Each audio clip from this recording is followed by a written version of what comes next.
She hums a tune I've never heard, languages I can't speak.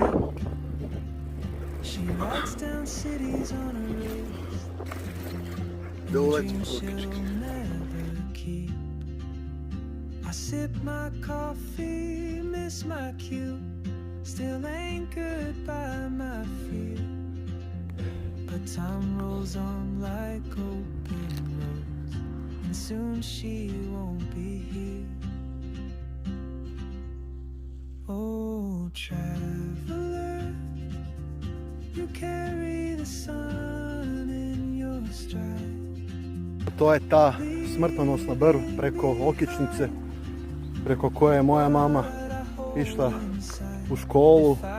Vjerojatno svi dobro znate one priče kako su vaši roditelji išli u školu kilometrima po 3 metra visoko